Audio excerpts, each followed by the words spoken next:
Fire. Let's get into it. 1, 2, 3.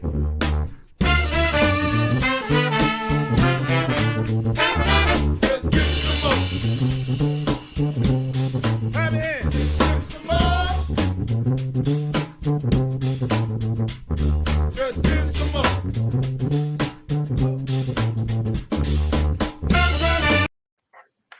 Hello. Welcome to our special Tuesday night edition of An Evening With, and we are back on our Evening With, and we've got a special guest for us. But before we get started with that, Ben, do you remember all the little tiny things that we have to say? All the little tiny things. Hit that like, hit that comment, hit that share button, share it with people so they know all about what we do here. Love to see you do that. Hit subscribe, hit that little bell notification so you're aware whenever we're going on the air like we are right now. All right. How's that? That sounds great. So Mr. Pat is not going to be with us visually. Don't know that he'll pop up in our chat. Pat's dealing with the virus. And Ben is getting over it. So yeah, you're gonna have to deal with us, and I'll guarantee you I'm gonna make technological mistakes as we click around on here. So our very special guest we have tonight is with another show that Ben is on, the Bourbon Turntable, which comes out on Wednesdays, and I'm sure we'll talk about that and we'll plug that. And they're on there with the dashing Kevin Rose, aka Tom Selleck. Right. Of Chateau de Rose in beautiful Louisville, Kentucky. Bushwood, Kentucky. Yeah. So our guest we have is Drew. Drew is a friend of Kevin's. Was introduced to both of us. Pat has not met you in person yet, I don't believe. That's correct. But we've been able to meet in person and talk with them. And Drew's got a pretty good whiskey history, but also, what goes better with whiskey besides company than music? And Drew has put out his first EP, which we'll be talking about that as well. So, Drew, I will let you introduce yourself and then talk about your whiskey beginning and what is your whiskey history. Okay. Well, that's going to be a long answer, but I'll try to consolidate it as quickly as possible. So, as mentioned, again, my name's Drew. Obviously, I'm based here in Louisville, Kentucky. That's where I came across most of these folks.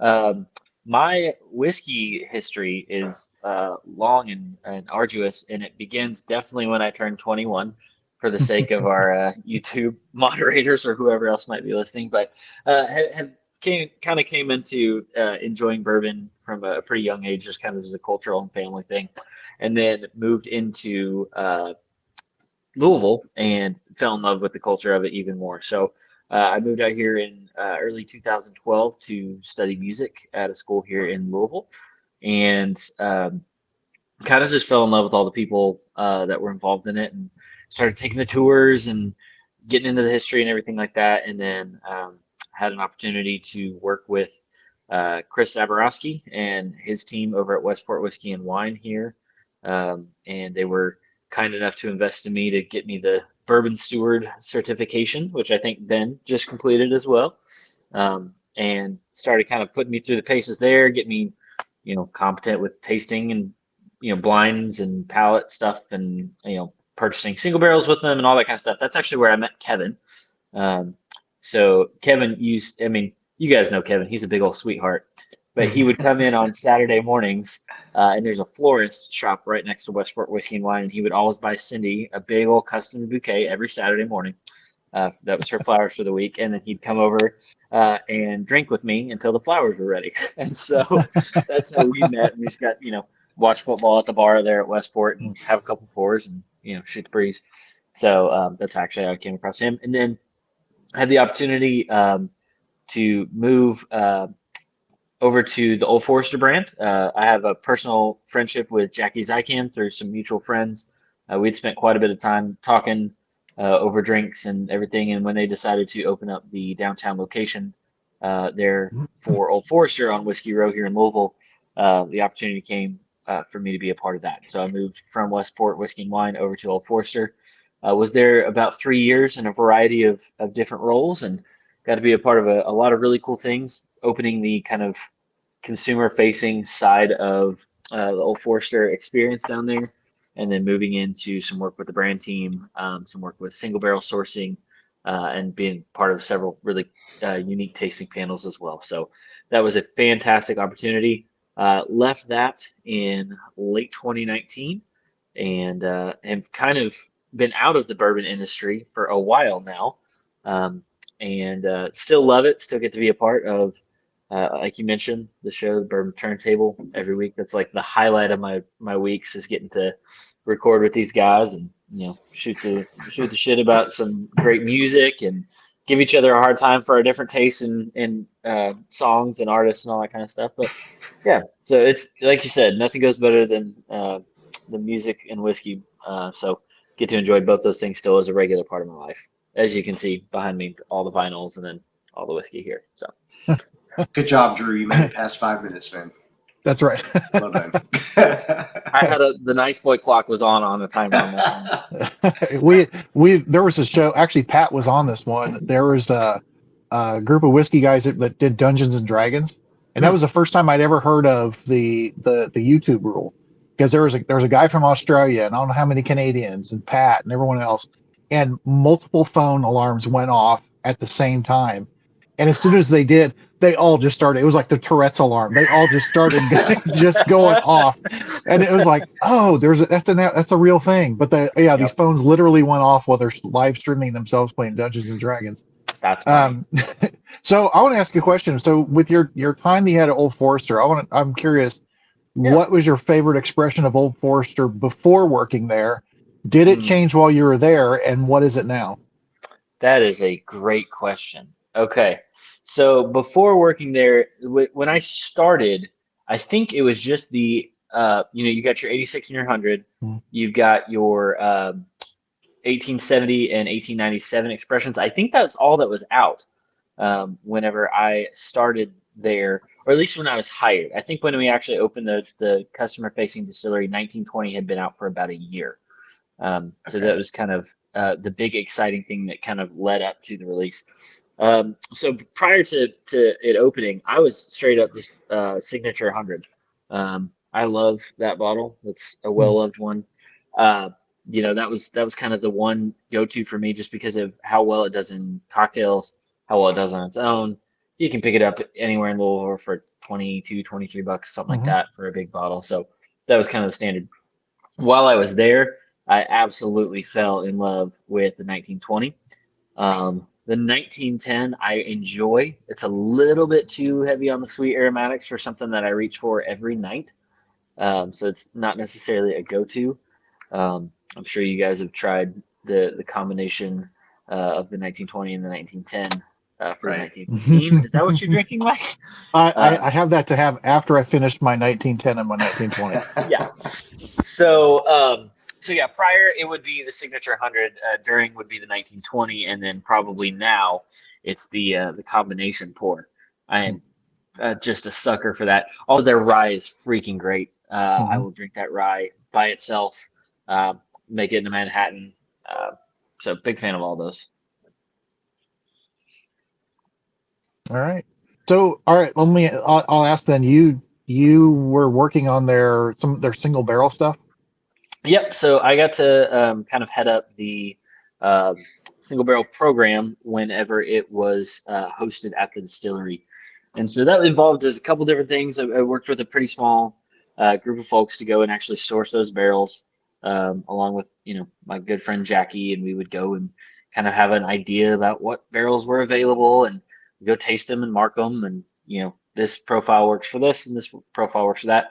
Then, as I'm sure you know, the facility for aging for Brown-Forman is way out on South Dixie Highway, and the distillery is downtown. So by the time we earmarked something to the time it showed up at the distillery to be on the tasting panel, it was like 2.5, 3 months. So no idea what it was by the time it got there.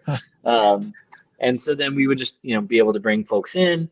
A lot of it was on-premise accounts that Brown-Forman works with, and people that were using Old Forester as their well whiskey anyway, but wanted to kind of take that up to the next level with a single barrel expression. And then we also were able to do some private barrels for single barrel clubs and stuff like that. So my job was really at that point was to kind of really it was just to shadow Jackie and say yes or no to her, yes or no. Just say yes to Jackie. That was my job. But then once people got to the distillery, actually host that tasting for them and help them, get into the barrels and kind of guide them through what, hey, what are you going to use this for? Is this going to be in a cocktail? Is this going to be a mixture? Is it going to be, a single barrel bottling? How are we going to use this? And then trying to understand their palates. And then we'd take them and sit with them for sometimes 30 minutes and sometimes 3 or 4 hours and kind of try to see what they might want to do. I'm sure you guys have done single barrel picks before, but that one is really unique. Have either of you been to the downtown Old Forester experience? I've not. I've been to it. I haven't done like an official tour or anything. I've just gone in and walked through. So. Okay, very cool. Yeah, it's really, really a neat facility if you ever get a chance to go down there. But you essentially go through the various stages of the production process. So you start, with fermentation cycling, then you go through distillation, then you go through, they actually have an on-site cooperage. And after you leave the cooperage, you go into their warehouse. And they've got this really neat, so you're surrounded by all these ricks on all sides. And in the center of the room, they have this raised barrel platform that's about 30 foot off the ground. And that's where we would do the single barrel tastings, just right in the middle of that. So it's a really cool environment, completely like catered to different than any other single barrel experience that I ever got to be a pick on. So there's no time frame, there's no rush. Everything was just hospitality forward. And that was my background prior to working in the industry, was working in hospitality, a couple different hotels and resorts and things like that. And so I loved just getting to sit and talk whiskey with people. It was pretty cool experience. How many barrels do you typically are they picking from? So it just depends on which expression they're coming in to do, just because there was such a limit on the rye stock whenever that first got to be rolled out. But for if they were picking a 90 proof single barrel, they could pick from 5. If they were doing a barrel proof, we asked them to kind of narrow down their profile and send us some notes ahead of time. They could pick from 3.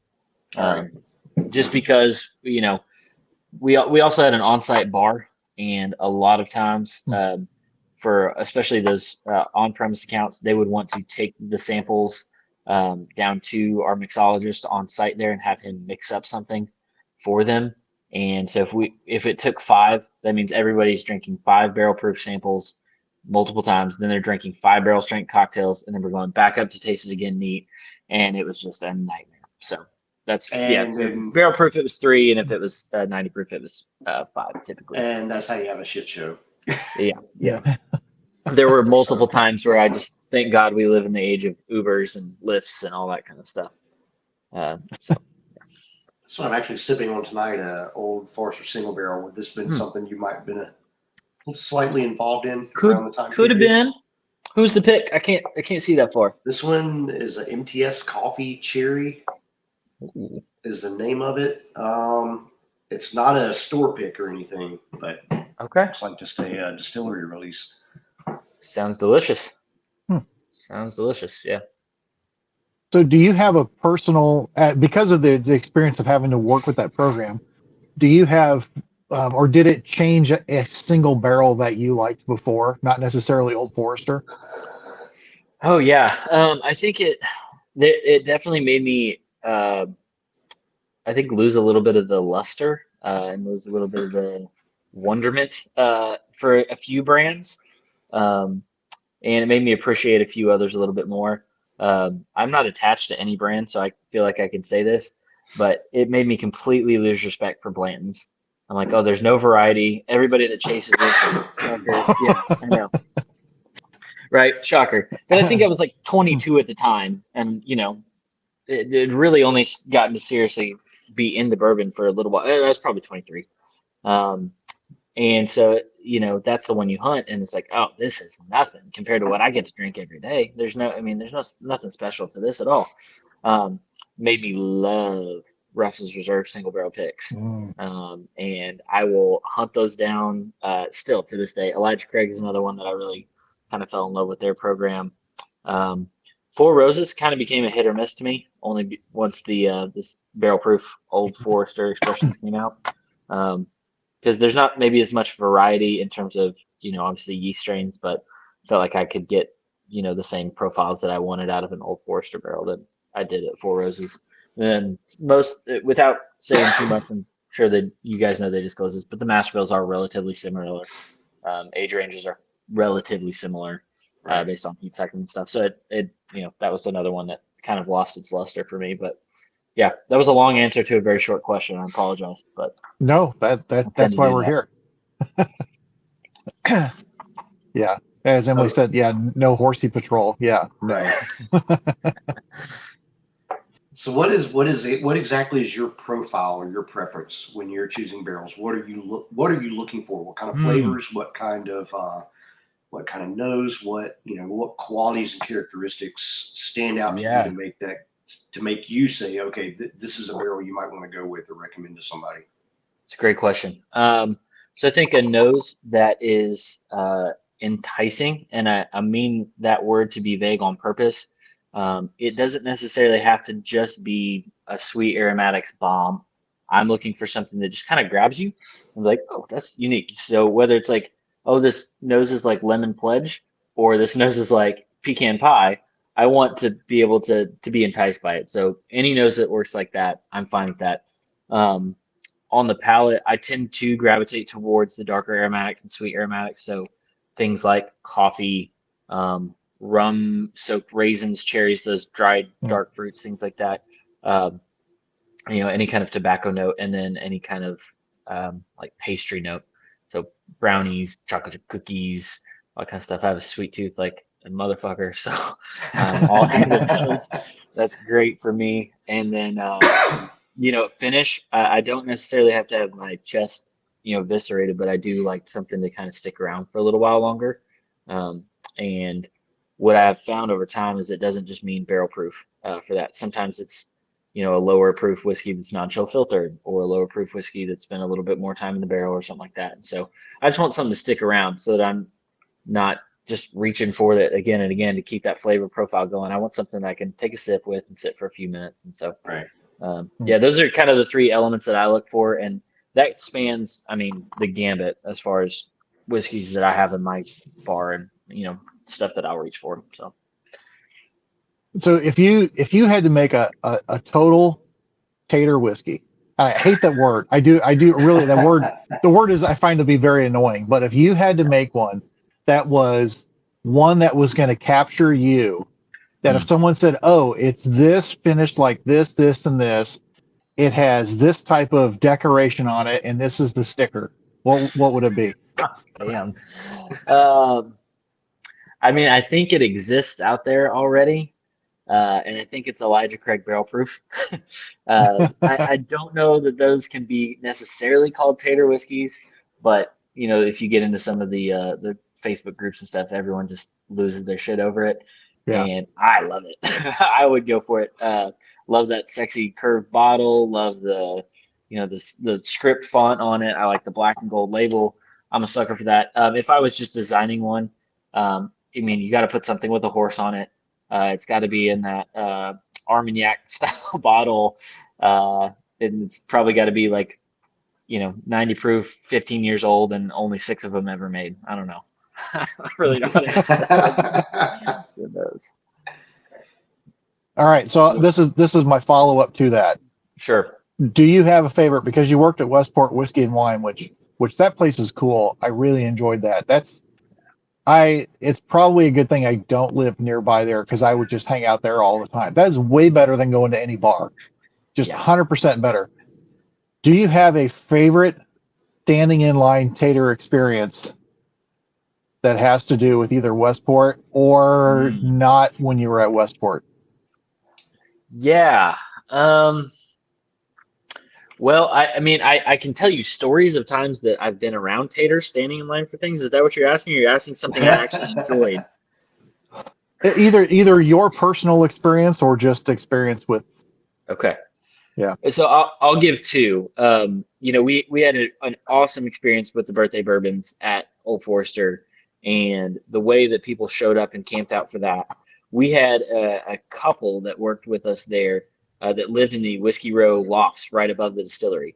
And so they're sending text messages out when people start lining up after we close up shop for the day. Hey guys, there's people already lining up, you know? And so our boss, or my boss, kind of texted all the guest facing staff and said, hey, if anybody wants to go out there tonight, let's make sure people have blankets. Let's make sure they've got bottles of Old Forester. Let's make sure they got donuts and coffee first thing in the morning, and just did it up right. And it was such a group celebration.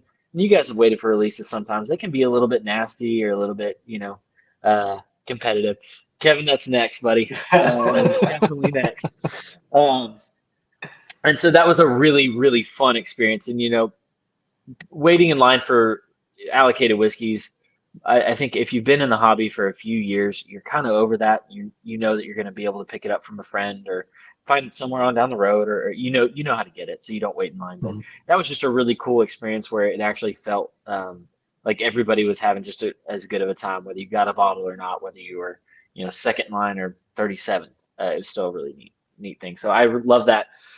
The story that my esteemed friend, Mr. Rose, was referred to there in his handle was a night I will never, ever forget. So myself, Kevin, and our good friend, Mark Krebs, who I think you guys have both met, we're sitting out in front of Liquor Barn, and we were planning to get together and go at like 5 something in the morning. They were putting out, I think it was 4 Roses. They had some like 125th, 130th. They had some Eagle Rare picks. I think they had some Blantons. They had some just a bunch of stuff. So we were going to go at 5 something in the morning, get in line, see what we got. Well, around 1 a.m., we're all sitting there texting, hey, can you sleep? No, man, me either. All right, well, let's go over there. So Kevin and I drive over, and Mark's already there, passed out on the cot, like 4th from the front of the line. None of this matters, but we decided that we were going to go have some pours. And so, we grabbed some Glencairns out of the car and grabbed a couple bottles. This gentleman approaches us about 10 minutes after we start pouring. He goes, hey, can I hang out with you guys? Yeah, okay. Sure, man. The guy comes over and introduces himself to each of us, shakes our hand, goes around the circle very awkwardly. Hey, I'm Brian with Y. I'm Brian with Y. Brian with Y. Interesting, but nothing too concerning. The guy has... I think he had a Blonde Brothers pick and an Old Forester 1910, and both had less than like a quarter of them still in the bottle. So the man's been out drinking for a while. At this point, it's 2 or 3 a.m. To make a long story short, he gets belligerently, confusedly drunk. He tries to steal a chair from the first person in line while they were over getting coffee. He falls and hits his head on one of the curbs out in front of the store. At one point, an LMPD officer pulled into the Liquor Barn parking lot, and I think he was a bourbon fan, and was like, hey, how's the line? Like, I might come back later. Like, how's everybody doing? And Brian with a Y is drunk off of his ass at this point. I mean, he can barely stand up straight. He's already given himself a concussion on the curb. Immediately, cops pull in, and he beelines for the truck, or for the cop car. And goes over and immediately starts talking to the cop, and he's got the bottle cap off of one of the bottles that he had, spills his whiskey all over the police officer. And the guy's like, what the fuck are you doing? I'm going to get fired. I'm going to take this car back in my uniform, and my car's going to smell like whiskey. And we're like, all right, for sure this guy's getting arrested. Like, it's a wonder he hasn't been knocked out so far tonight. But now he's going to jail for sure. Cop just drove away, left him there for me and Mark and Kevin to deal with. So we were like, listen, man, like you're being a problem, and we're not gonna let you do anything else tonight. Like, you're gonna sit with us, you're gonna sit on this curb. The plan was for one of us to go get him coffee, one of us to go find him a chair and just set him down. We were asking him, can we call anybody? He didn't even know where he was, as far as we could tell. And he's like, no, man, I'll behave, I'll sit here. Just let me get my cigarettes. All right, sure. So he goes and walks over to his car, gets in. We think he's going to get his cigarettes out, starts the car, and drives away. We never saw him again in person. I was able to find him on Facebook a couple days later and confirm that he did make it home in one piece. But that was maybe the most memorable camp out with Kevin and Mark that I've ever had. There's been a few. So that was Brian with a Y. Wow. Did you get the whiskey you stood in line for? I did. I got a 4 Roses 130th, and Nice. it was a big fan of that one. I think I ended up parlaying that in the one of the first Old Forester President's Choice into an Al Rose's an Al Young Four Roses later on that year. But it was definitely worth it for that one for me. Very nice. Yeah. All right, so I want to ask a music question. Yep. Okay. So I want to know, one, what started Bourbon Turntable, which the answer might be Kevin, but what started you? What started your musical journey? Sure. So Bourbon Turntable is kind of the brainchild of Kevin. We are on multiple text threads with him, as I'm sure you both are as well, where we talk about different whiskeys that come out, and then we talk about different albums that come out all the time. This has gone on for as long as I've known him. It was one of the first things we started talking about whenever we first became friends at Westport was whiskey and music. And we've got a group that meets here in Louisville. There's 11 or 12 that attend semi-regularly, called the Bourbon Fellowship, and it's kind of a group of guys that have different attachments to Kevin and Cindy and their church. And so we get together, and one of the things we do, in addition to have a theme of whiskeys, is we have a theme of music. So Kevin will put together a big old Spotify playlist that follows some theme related to our whiskey theme. And then we end up talking about bourbon and music all night. And he was like, well, what if we did this kind of in a more official capacity? I talk about this, with all of our friends. And this is something that it seems to be very interesting and holds our attention for a while now. We've been doing this, I think at the time that we started Bourbon Turntable, if we weren't at 3 years with that group, we were pretty darn close. And so that was kind of the idea, was to bring that show around and kind of take those conversations out where other people could interact with them. And so Ben and I got asked to kind of be a part of it. I think both because we're significantly opinionated individuals, if that's fair to say. Not to throw you under the bus there at all, Ben. But neither of us are. I might have an opinion or two about some things. Yeah. But then, we also get along really well with Kevin, and I think the three of us have a really fun time together. And so that's how Bourbon Turntable was started, for sure. So I know you guys are doing the like, comment, subscribe thing for this show, but throw a little love to Bourbon Turntable if you get a chance, if you're watching. For myself, as far as the background of music goes, I grew up in the church in Oklahoma, very conservative religious family, and my mom is super musical, so she had us kids all in piano lessons starting around age 4. And so I kind of always grew up playing music in the church, with different groups, and played in the youth group band and all that kind of stuff. Picked up a guitar when I was, I think, 13 or 14, probably to impress some girl, and then ended up playing the rodeo Opry circuit and a couple different places around there. Fell in love with country music, and continued to play in the church all throughout that time. Moved out to Louisville to study piano. Ended up getting a degree in piano, and the goal was to be a music pastor, actually, at the time. And then through a variety of different reasons, that was not a tenable career, just because of my own personal struggles with religion and everything else that was going on. Some things that I've struggled with in terms of substance abuse, and the fact that churches don't pay really anything at all, and Old Forester does. So so I decided to kind of walk away from that, at least for a time, and then ultimately not pursue that as a career at all. But have continued to be in love with music throughout that whole time. And so, not to transition before you're ready at all to talk about this EP or anything like that, but getting to record this music and write this music definitely represented kind of a full circle moment to all of that time of playing as a kid, to being in the church, and then ultimately leaving that and falling in love with country music in the middle of that, now to kind of getting to close out some of those chapters and write some other music. So yeah, again, a long answer to a short question, but that's what you get when you talk to me. That's what's all for. Renita had a question. Yep. Where in Oklahoma is her first duty station was Fort Oh Sill? yeah, Fort Sill. I know it well. So I grew up in a town called Shawnee. It's about 23 miles southeast of Oklahoma City. It's just a little bit apart from the big Potawatomi reservation there. So it's literally, farmland reservations, a giant casino, and then my parents. It's kind of the way they've got a little setup out there and a couple acres and all that jazz. So yeah, that's where I grew up, Shawnee, Oklahoma. It's a great place to be from. That's how Not where you want to stick around, right? not necessarily, not because I don't want to see my family. I love them very much, but it's a very small town that I would not want to live in anymore. There's your answer right there. Yeah. Familiar with driving through it. Exactly. Not sticking around. Would take you about 9 minutes, start to finish, to go from the long end of town to the other long end of town.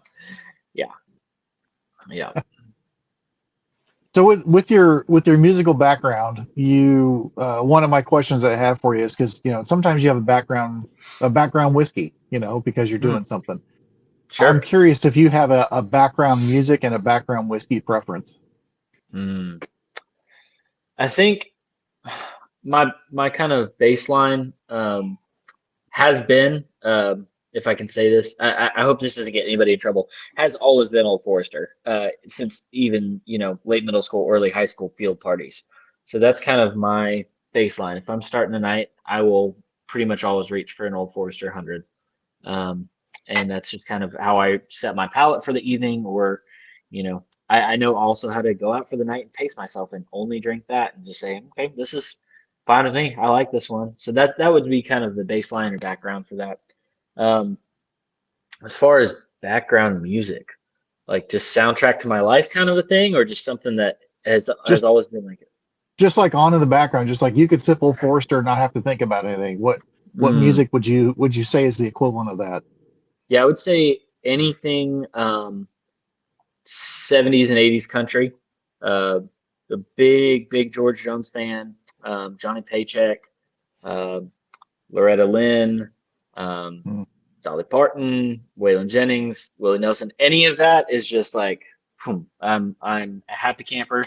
I could sit and stare out the window with a George Jones record on and a glass of Old Forester in my hand and be a very, very happy camper for a long time. So, yeah. That sounds like a good afternoon. Yeah.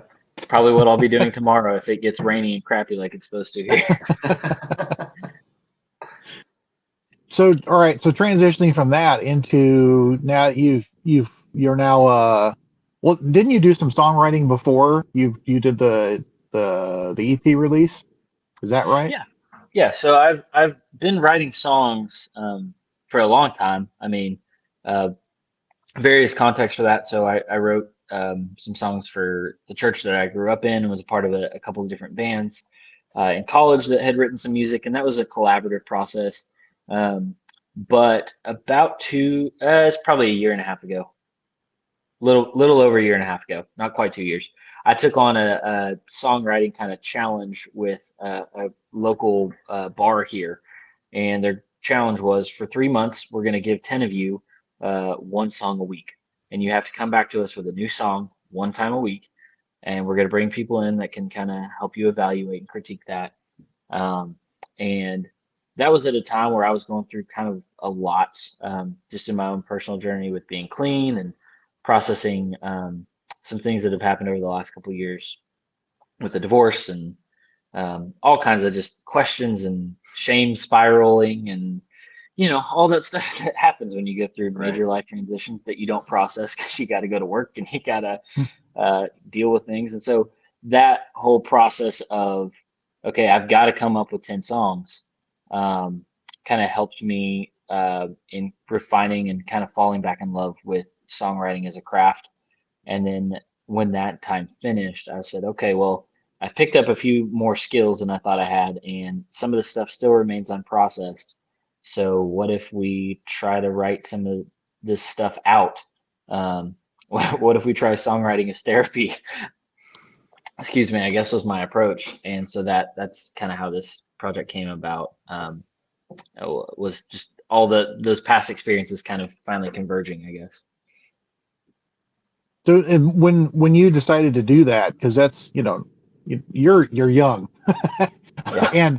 and and you, which is a great time to make changes because you're not as established with doing things, but you've done some pretty, those are big changes and big leaps to be able to switch on that. When you decided that you were going to go and go off and do the recording, Mhm. that I guess my two questions is one, and because I have to make it pair somehow. One, when you went off and decided to go do the recording, what was your time commitment in the process, and did you have a comfort whiskey for that? Yes, I did have a comfort whiskey, but I'll answer that in a minute. Um, so the time commitment for that, uh, realistically, I think it took me about 8 months from the time I sat down and kind of decided, okay, I've got to write something. And at the time, I was just really doing it for me. I wasn't doing it to publish it or anything like that.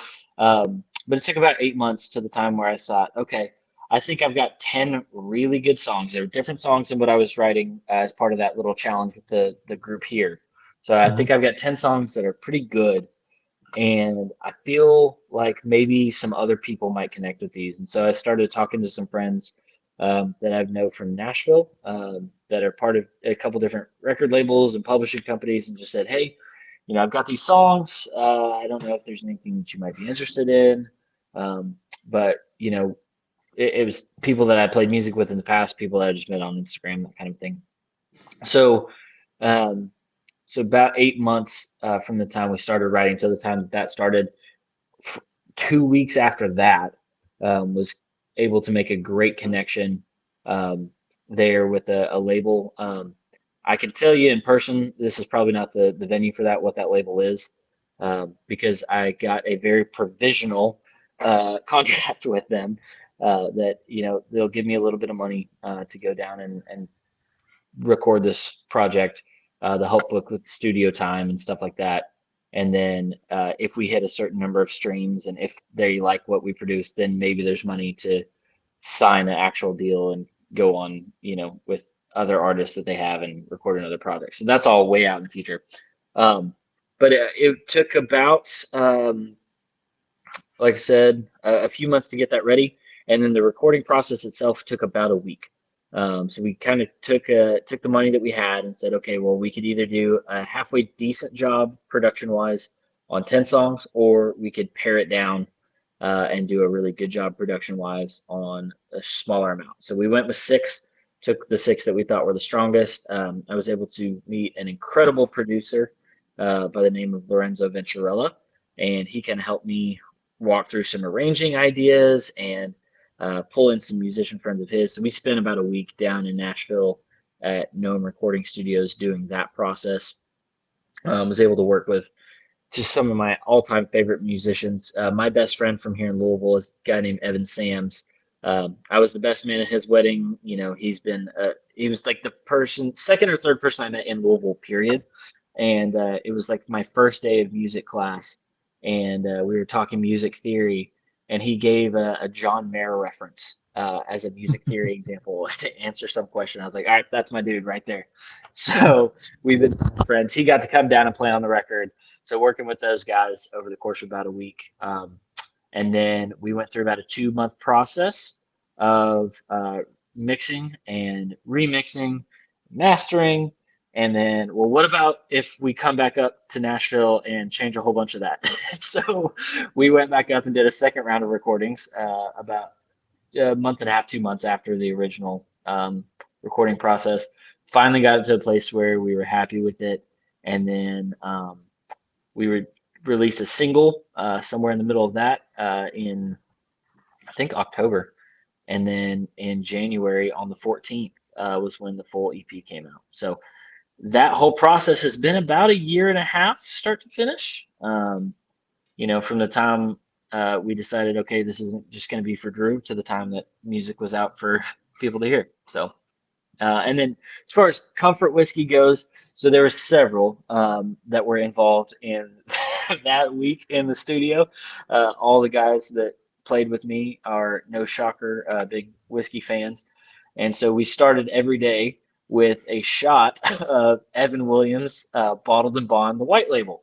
That was the first whiskey that I ever drank. And I was like, you know what? This is going to be here for whatever sentimental reasons. And then we enjoyed also some King of Kentucky and some Nika Coffee Grain. There are pictures that I can show you guys later of all the stuff that Mark and Kevin brought up on the day that they came and visit us too. But I can imagine. Really good time with the whiskey in the studio once the days were done. So yeah. So is there a whiskey you'd almost be embarrassed to say that you like, and is there a type of music that goes along with that? Oh man, Mike, hard hitting. I feel like a victim of ambush journalism here. I am Katie Couric. Oh, If only you look like Katie Couric, Mike. Come on. Oh, tell me about it. No, I'm kidding. So I think, golly, if there's a music that I'm embarrassed to like, I would have to say it's probably some of the newer pop radio stuff. I'm a pretty big Taylor Swift fan, like unironically so. I really appreciate some of the stuff like Olivia Rodrigo and Billie Eilish and a few other artists like that are doing. So it's stuff that if you ask me, and one of you asked me, I would say like, oh no, I don't listen to top 40 radio at all. That's never on. And that's true. But if it comes on my Spotify shuffle list, you better believe I'm going to bump the 10-minute All Too Well front to back. That's going to be played in my car if I'm by myself. If there's a whiskey that pairs with that, I go through phases with whiskey where I can find an appreciation for just about anything. I'm sure you guys are the same way. But I went through a pretty heavy Jameson shot kick a couple years ago. I'm kind of embarrassed about that. I would like to not repeat that or publicize that. But I was really poor then. So, you drink what's around.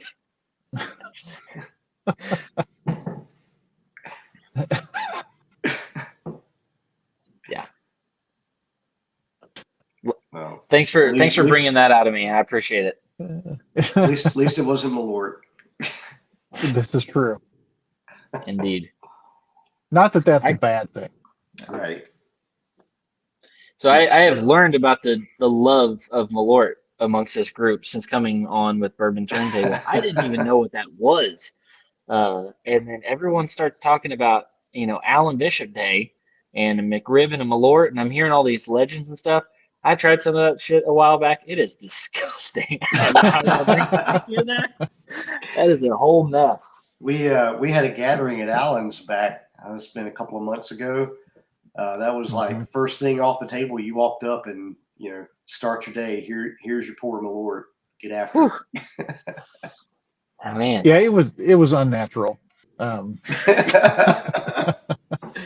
Yeah, affection for Malort is unnatural. Let alone Malort itself. Yeah, it was not cool. People were not right in the head. I'll say that. So I know we are trying to keep to a relatively specific schedule, but I'm just curious, do you guys have a comfort whiskey, comfort record, or comfort artist, and then you have a guilty pleasure whiskey and a guilty pleasure artist or album? I'll let you go first, Ben, because I keep talking. Oh yeah, it's go-to comfort whiskey, and that's hard because I'm so driven by mood. There's not like just here's my one off-the-shelf whiskey that I just grab whenever. No, it really depends on what my palate is feeling like. God, if there was one just comfort, like this, I don't know, maybe a little bit of an oddball one, but Jack Daniel's single barrel proof. Yeah. You pour me that and I will be super happy anytime anywhere, any place. Agreed. That's a good one. I can curl up next to a fire with. I can sit down on the couch or whatever and chill out with, or whatever. Have a good cigar. That's a good one to go to. As far as like comfort music, man,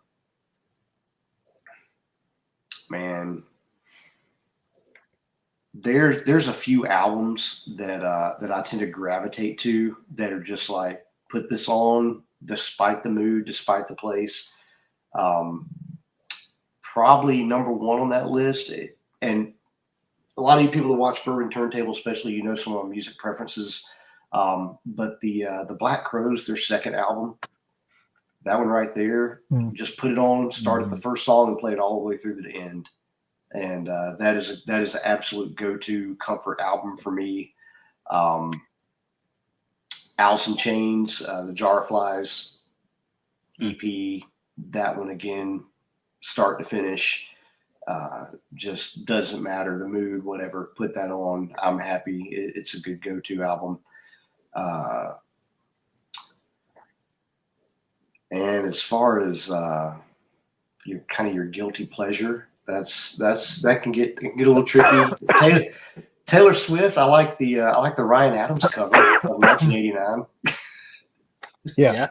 That may be, I don't know, that could qualify for me as like a guilty pleasure. Ryan Adams, a lot of his albums, a lot of his good stuff. Yeah, if you're really into a pretentious dickhead recording a whole album of somebody else's music, get into Ryan Adams. Right. And if I'm just teasing, Ben. No, look, legitimately, a lot of that's who he is, and which probably is fine, because I'm a huge huge fan of Chevy Chase, another pretentious dickhead comedian actor. So falls right in line there. But no, seriously, he is. And there's a few of his albums that, quite honestly, it's like crank the reverb all the way up, and that's every single song, and it all sounds the same. But then he has like his Ashes and Fire album that gets very into a almost honky tonk.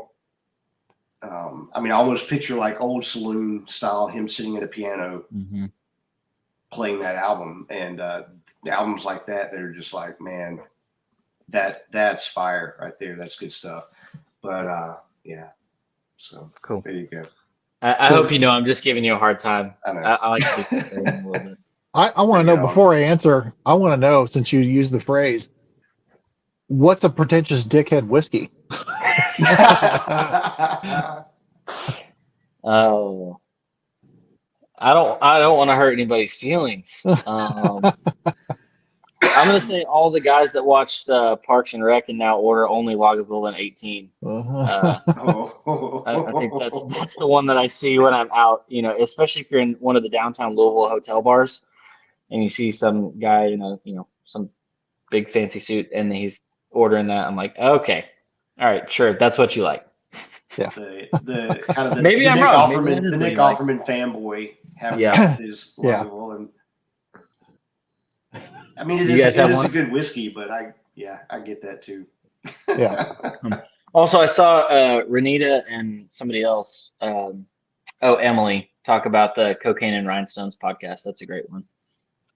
Just wanted to call that out. You shared that with us, with Kevin and I before. Yeah, it's really good. Yeah. Mike, you didn't answer about your either comfort album or artist or whiskey, and then your guilty pleasure. I'm more interested in the latter.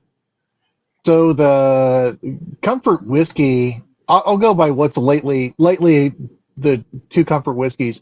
One of them, Ben mentioned Jack's Single Barrel Proof. God, I love that stuff. It's so good because you can sip and enjoy it, or it can smack you around. Yeah. But along with that, lately it's been Knob store picks, single barrel store picks. That's just one. It's a great value to pick up. It's a really good whiskey. There's things about it that I'll get into a totally different time of things that it brings certain things out. I'll say that, and it's just kind of like, all right, this is what's going to happen. Music tends to be, for comforting stuff, tends to be stuff that I listened to growing up and got me through things, or just things that just hit me right. there's, I mean, a lot of grunge, Johnny Cash, a lot of, blues, especially Buddy Guy, BB King, big fan of his. But honestly, the one that probably would get me more than anything and put me in a mood is Allman Brothers. On top of anything else, throw on Allman Brothers and I'm set. And live at Fillmore East. Oh my God. Put that on and Yeah. It's just good music. Great album. Cool. So neither one of you wanted to answer guilty pleasure? Oh, guilty pleasure. That was my Ryan Adams. I put my Taylor Swift guilty pleasure, like music, or that's what my Ryan Adams pick was. Yep. But yeah, he's a dick. No. Yeah. I would say I'd say my one that comes to mind right off the bat is I like Lady Gaga. But there's her, and it's just her. I like her vibe. I like her style. I can't sing all of her songs or anything like that. But she is who she is. She's a fascinating one for me because she has such an incredibly diverse career. Because you've got the meat dress and the alien outfits and all that other kind of stuff, pop career. But then the lady made a couple of duet albums with Tony Bennett. Yes. And she's got this powerful voice. I mean, she's an incredible actress. Apparently she's a little bit overcommitted to certain roles. She's very in character for a long time. But yeah, she's a powerhouse vocalist. I mean, she's super talented. Yeah. I'm right there with you on her. Yeah. That's cool. Yeah. She's way better than Taylor Swift. Yeah. Might be onto something there. So, all right. So moving on going back to your album, or I guess is it an album or an EP?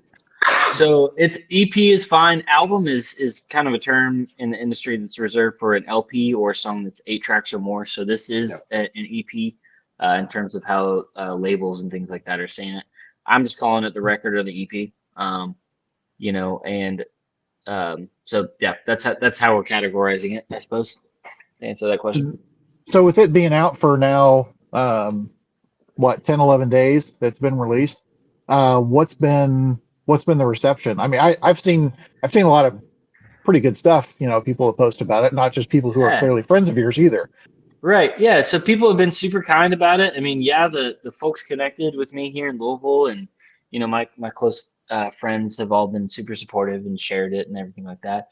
But as far as streaming numbers, we're right about on pace for what we wanted to be across the kind of the 3-4 major platforms, that being Spotify is kind of the main one that we're focused on promoting on.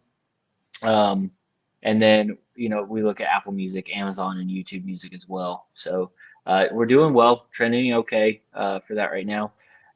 Right now, the focus is on trying to get in front of curators that do Spotify playlists. That's a big component in getting your songs kind of boosted to people that may or may not have ever heard of you or heard of your kind of music or anything like that.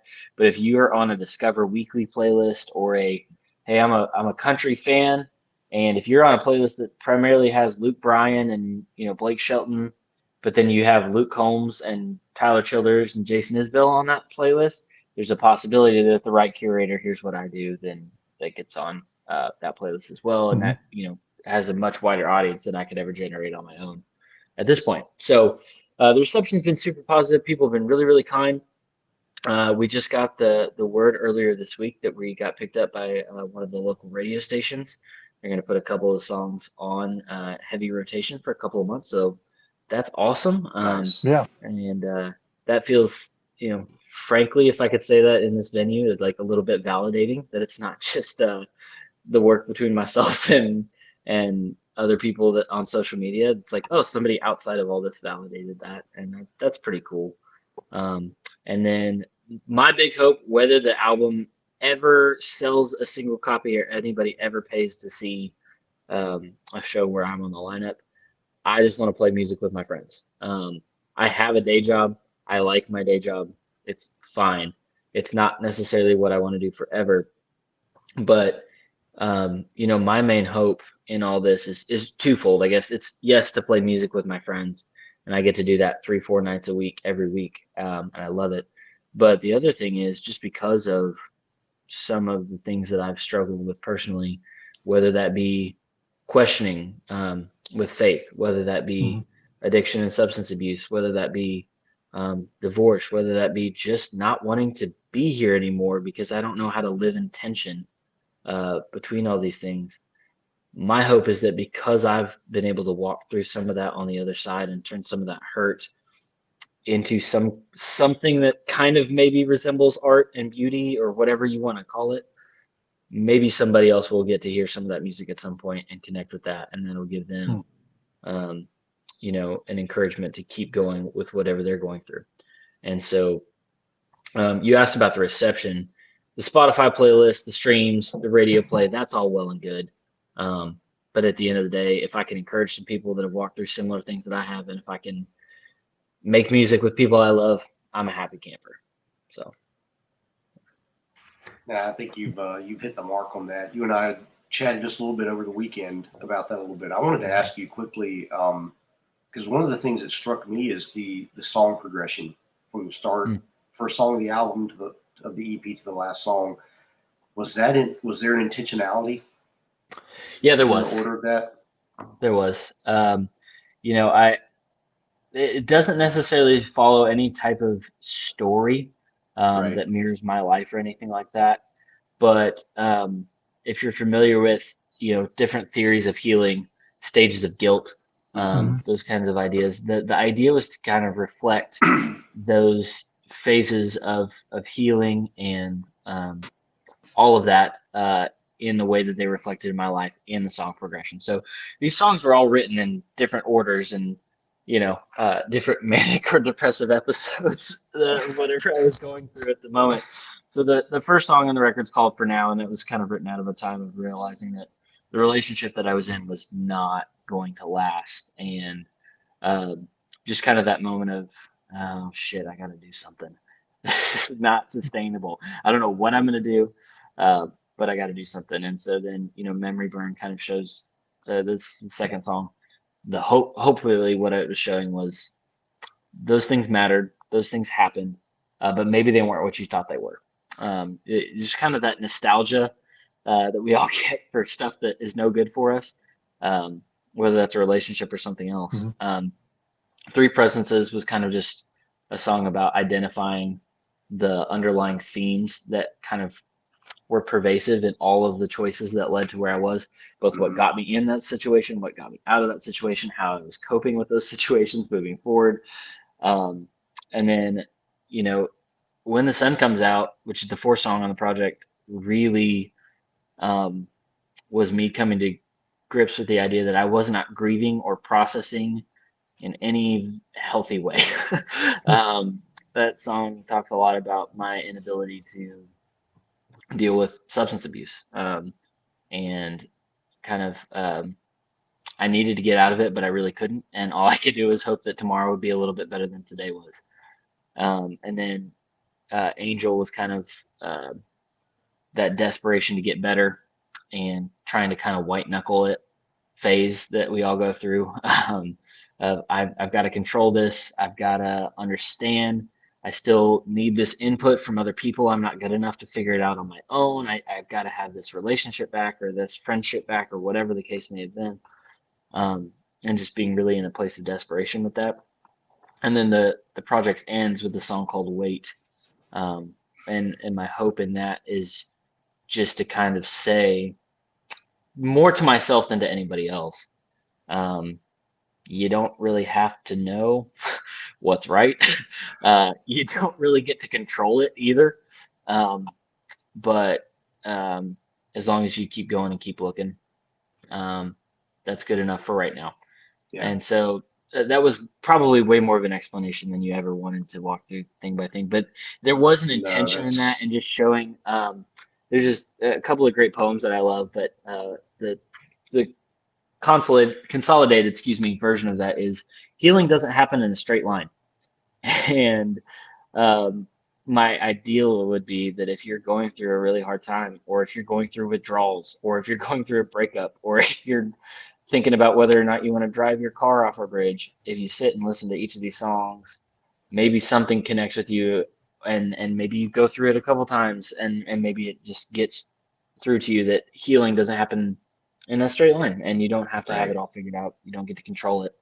Just keep going, keep looking for things, keep trying to understand. So anyway, again, long answer, short question. There you go. That's exactly what I'm looking for. Yeah, that was a good answer. And as you're describing that and talking about the progression, and it's not that I'm trying to keep the connection, but it just hit me as, well, yeah, we're also building a tasting flight of whiskeys. It's like, okay, you're going to progress from here to here, and we're going to take you to here, and we're going to go to here, we're going to do this. And as you're talking about those different stages of everything too. I like the order that they're in quite a bit, and it's a good album. I enjoy it. I've listened to it quite a bit and try to get as many people as I can to listen to it, because it's very well done, and there's some really, really strong lyrics in there. I really appreciate you saying that. Thank you for taking the time to listen as well, and to support that. That truly means a lot, and nothing else happens with it unless other people get behind it too. So that means a lot. Thanks. Yeah. So I've got actually the only thing that I want to ask you guys about, actually both of you, because tomorrow there's going to be a bourbon turntable dropping.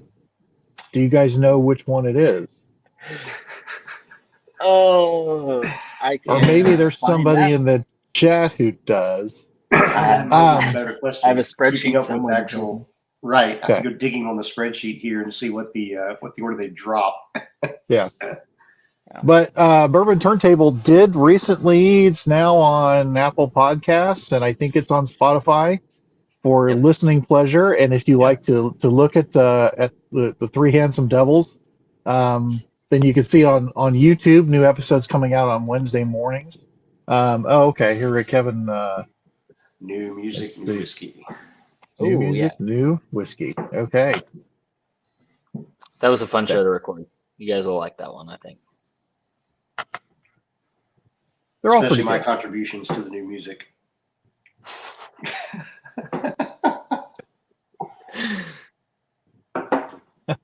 Which weren't happening too well right then, but it's life. It's all right. That happens. Yeah. So it's always fun discussion with those two, with Kevin and Drew. I really enjoy getting to do that with those guys. Yeah, it's and this is where I'll stop plugging the show, but it's very interesting to see three generational perspectives. Right. But to hear things like Kevin talk about rap passionately. Right. And I'm waiting for him, because I do want to hear him. I want to hear Kevin do Rapper's Delight. I want to know how much of it that he can do.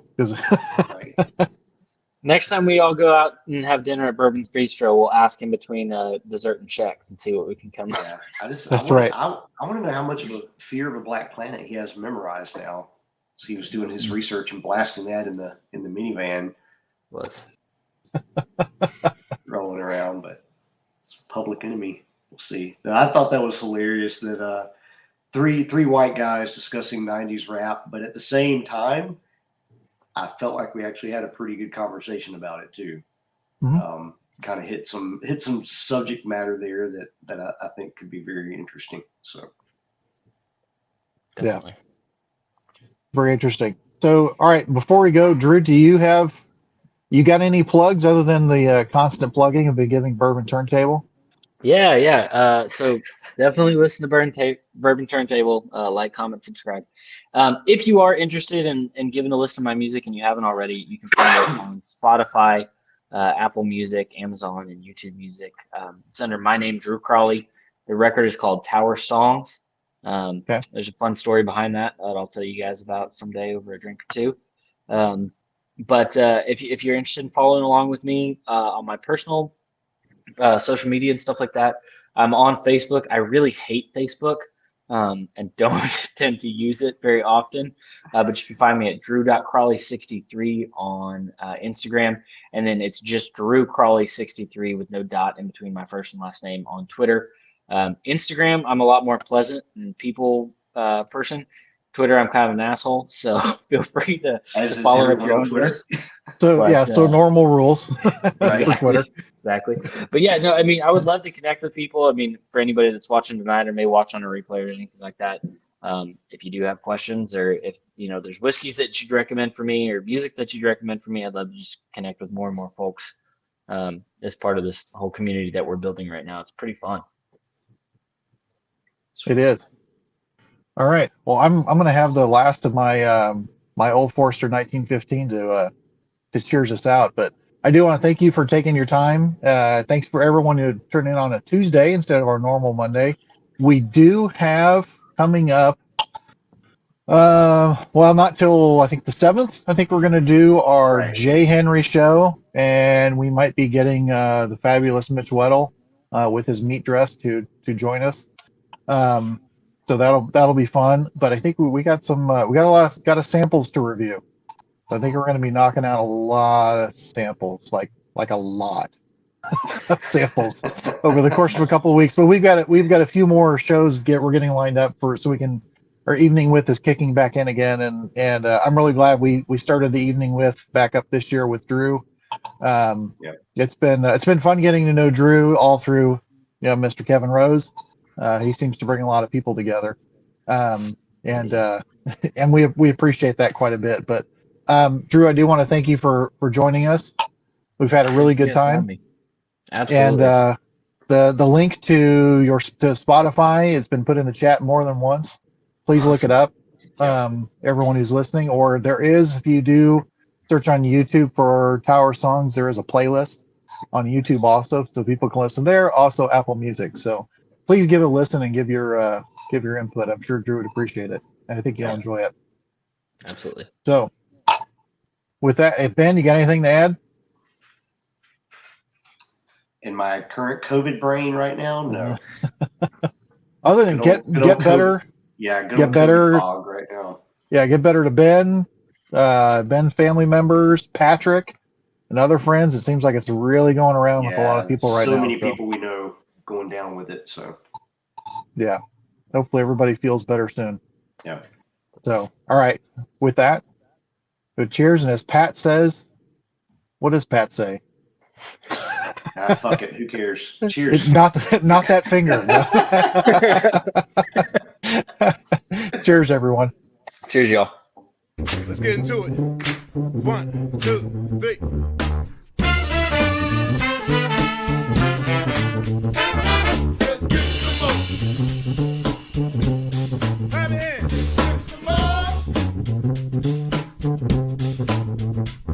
Let's get some more.